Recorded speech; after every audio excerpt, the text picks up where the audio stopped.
do truly feel that it is the most important issue right now in live music. And that is the thing that I've been beating the soapbox about for a few years now and been super open and honest about. The whole Tracks thing. And again, if anyone thinks I'm being over the top about this and you're tired of hearing about it, guess what? You're not hearing about it just from me anymore. Literally every week there's another story. Every week. I mean, when I called this an epidemic for rock music, I wasn't kidding. And I absolutely did touch off conversation about this. Every interview, it seems like when people do interviews, it's coming up. And, the latest drama with this, and it's been endless, whether it was, the kid in Santa Cruz walking away from the microphone and the vocal coming out, or whether it was the band Falling in Reverse canceling because they admitted they didn't have their laptops, or whether it was Kiss's manager admitting Paul Stanley sings to a track, or whether it was Blackie Lawless admitting that he's singing to a track, or every day that I forget what the band was. I don't know. All That Remains. I forget what that band was. I don't want to say the wrong band. It might not have been them, but it was just a couple weeks ago. Guitar player. Hey, I can't make the tour, but I recorded all my stuff. You'll hear me every night on a track. It's fucking insane what's going on. And if anybody out there has any love for the real rock live experience, if you're not outraged, if you're not like just fed up about all this, if you don't care about all this, again, as I've said repeatedly, then we're really done. We're really done because it's never going to change. Why is it? It will only keep getting worse as people continue to make excuses for it and accept it. And I'm telling you, I don't want to be talking about this every day because I wish this wasn't happening. But every day there's another story. So if you think I've oversold it or whatever, think again, because it's not me with these stories. Yeah, sure, I've made the news with some of it, but I'm talking, it's way beyond me now. You're seeing tons of artists speak out against it who play real and live. And the funny thing is, when all these bands are exposed for doing this, the narrative changes. Everybody does it, or all that nonsense, right? So again, if you don't think this is a massive problem, it's everywhere. Well, the latest salvo in all this, having nothing to do with me, is the legendary drummer Carmine Appice. And in the last 24 hours, Carmine has made all kinds of news on every friggin' website, although it looks like some of it has been taken down because I'm sure there was blowback about it. But Carmine, who I didn't even know this, is a friend of Mick Mars from Motley Crue, former guitarist. Carmine, who, is an older guy, doesn't have much of a filter. I respect that. But he alleges that he's spoken to Mick Mars, and Mick Mars was unhappy about things in Motley Crue. I don't know if that's entirely a surprise. Motley Crue's, always had a decent level of dysfunction among those guys from time to time. But that he was, one of the reasons why he didn't want to play in the band anymore is that, quote, everything was on tape, meaning the whole show is basically recorded.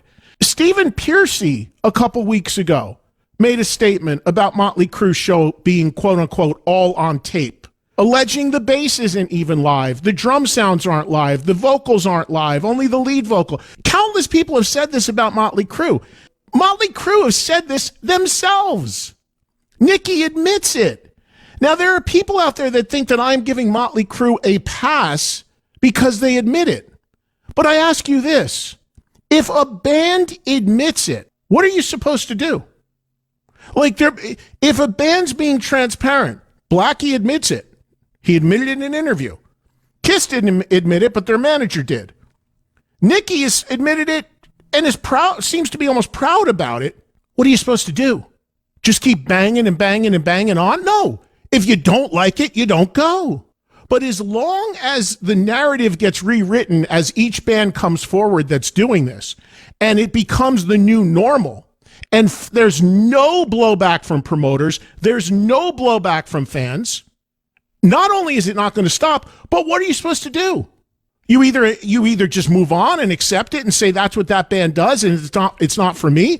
But if you wait in line and buy tickets to hear Computers, you're going to get much, much more of it. So I no doubt started this dialogue. I can say that confidently. I mean, this all started with all the headlines I made when I was outraged about the things I was seeing and hearing.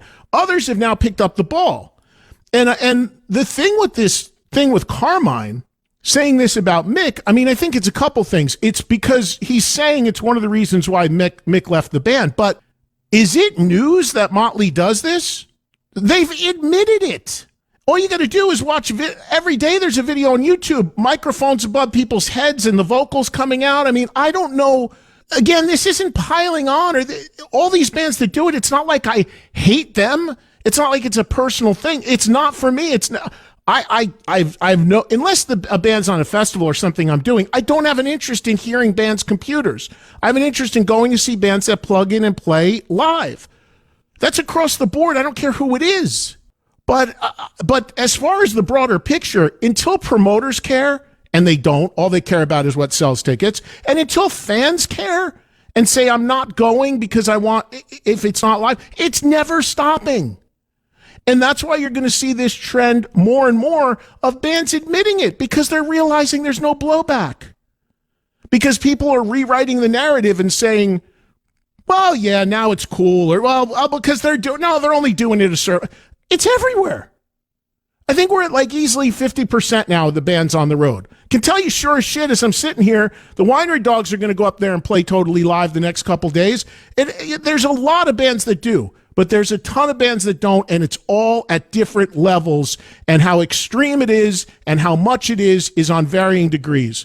But there are some bands where it's way over the top, and Carmine alleges that Mick, was so disenfranchised and upset about it as one of the reasons. Of course, the health stuff, but that's one of the reasons why, because he wasn't even able to play because all his guitars were on tracks. I'm not saying that. That's what Carmine alleges in talking to Mick. Mick Mars has not said a word since he's been out of Motley Crue. So when and if he ever does an interview, whether it's with me or anyone else, we'll find out about some of this stuff. But the last thing on this, which is why I think, unless you've been living under a rock, you may not know this. But again, Motley's transparent about it. I'm not saying that makes it right, but they've said it. So how that's even news, I don't know. And the other thing is this: 10 years ago on that metal show, Mick Mars said it on TV, on my show, on camera, unprovoked.